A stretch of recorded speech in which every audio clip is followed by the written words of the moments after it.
Hello guys, ரீசெண்டா Paris Olympic முடிஞ்சிருக்கு. இதுல நம்ம இந்தியா 6 மெடல்ஸை வின் பண்ணி 71வது பிளேஸ்ல முடிச்சிருக்காங்க. இந்தியா தன்னோட ஒலிம்பிக் பயணத்தை 1900 இருந்து இப்போ 2024 வரைக்கும் 41 மெடல்ஸை வின் பண்ணிருக்காங்க.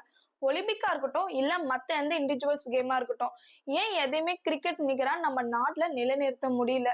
கிரிக்கெட்டை கொண்டாடுற மக்கள் ஏன் மத்த எந்த கேமையும் அந்த அளவுக்கு கொண்டாடுறது இல்ல?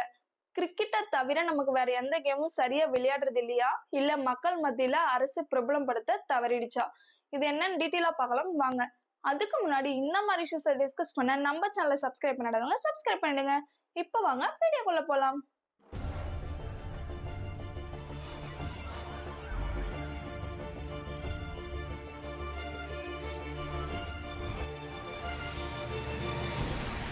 நம்மளோட 1900 பிரிட்டிஷ் இந்தியாவை ஒலிம்பிக் பயணத்தை தொடங்கின நம்ம 2 சில்வர் பதக்கங்களோட நம்ம கணக்க ஸ்டார்ட் பண்ணோம்.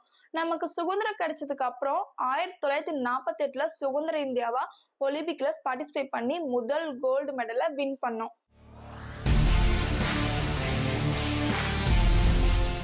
அதுக்கப்புறம் நடந்த ஒலிம்பிக்ல மத்த ஸ்போர்ட்ஸ்ல இந்தியா டாமினேட்டா இருந்தாங்களோ இல்லையோ, ஆனா ஹாக்கில இந்தியா ஒலிம்பிக் சாம்பியனாகவே இருந்துட்டு வந்தாங்க. 1928 இருந்து 1956 வரைக்கும் 6 ஒலிம்பிக்ல கோல்டு மெடல் தான் வின் பண்ணியிருக்காங்க. அதுக்கப்புறமும் 1980 வரைக்கும் கோல்டு மெடல் இல்லைனாலும் சில்வர், பிரான்ஸ்ன்னு சொல்லி ஏதாவது ஒரு மெடலை ஹாக்கில வின் பண்ணி தான் நம்ம நாடு திரும்பியிருக்கோம்.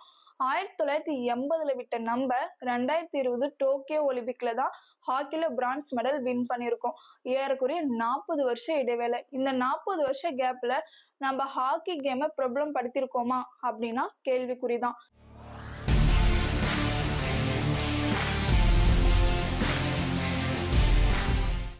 இது ஒரு புறம் இருந்தாலும் 1952 அப்புறம் இண்டிவிஜுவல்ஸ் கேம்ல நம்ம மெடல்ஸை வின் பண்ணிருக்கோமா அப்படின்னா அதுவும் 1996 தான் வின் பண்ணிருக்கோம்.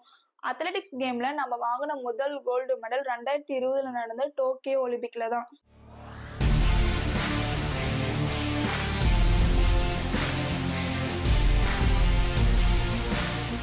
என்னதான் நம்ம வளர்ந்து வரக்கூடிய நாடா இருந்தாலும் ஸ்போர்ட்ஸ்ல ஒரு இம்பாக்ட் கொடுத்துட்டே தான் வந்துட்டு இருக்கோம். 1983 முதல் முறையா கிரிக்கெட்ல வேர்ல்டு கப்பை வின் பண்ண நம்ம அடுத்த வேர்ல்டு கப்பை வின் பண்றதுக்கு ஏறக்குறைய 24 வருஷம் எடுத்துக்கிட்டோம்.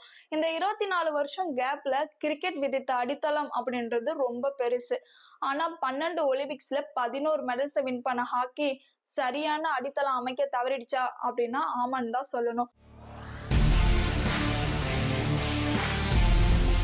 ஒரு உதாரணத்துக்கு சொல்லணும்னா கிரிக்கெட் பிளேயர் அவங்களோட ரிட்டையர்மெண்ட்டுக்கு அப்புறம் நேஷனல் லெவல்லையோ இல்லை ஸ்டேட் லெவல்லையோ இல்லை பிரான்ச்சஸ்லயோ அப்பாயிண்ட் பண்றாங்க. மற்ற கேம்ல பிரான்ச்சஸ் பெருசா இல்லை தான். பட் ஃபுட்பால், ப்ரோ அப்படின்னு சொல்லி கொஞ்சம் கொஞ்சமா டெவலப் ஆயிட்டு வந்துட்டு இருந்தாலும் இவங்களுக்கு எக்ஸ்போஷர் பெருசா இல்லை. கிரிக்கெட்டை தவிர மற்ற ஸ்போர்ட்ஸுக்கு ப்ராப்பர் இன்ஃப்ராஸ்ட்ரக்சரும் ப்ராப்பரா இல்லை. இப்போ கவர்மெண்ட் கெலோ இந்தியன் ஸ்கீம் மூலியமா ஸ்போர்ட்ஸுக்கு கிராஸ் ரூட் லெவல்ல இம்பார்ட்டன்ஸ் கொடுத்துட்டு வர்றது ரொம்பவே நல்ல விஷயம். அதே போல நம்ம கவர்மெண்ட்டும் ஸ்போர்ட்ஸுக்கான பட்ஜெட்டை படிப்படியா அதிகரிச்சுட்டு வந்தாலும் அது பத்தாது. நம்ம ஃபுட்பால், ஹாக்கின்னு மட்டும் இல்லாம மற்ற எல்லா ஸ்போர்ட்ஸ் பிளேயருக்கும் நிலையான சேலரி கிடைக்கும். ஸ்போர்ட்ஸ்னால ஏதோ ஒரு கவர்மெண்ட் ஜாப்ன்ற ஒரு நிலைமை மாறி அவங்களுக்கு நேஷனல் லெவல்லையோ ஸ்டேட் லெவல்லையோ இல்லை டிஸ்ட்ரிக்ட் லெவல்லையோ தாலுக்காலையோ ஒரு கோச்சை அப்பாயிண்ட் பண்ணி ஃபீல்ட் அவுட் ஆக விடாம அடுத்த தலைமுறையை இந்த ஸ்போர்ட்ஸ்ல உருவாக்க வழி செய்யணும்.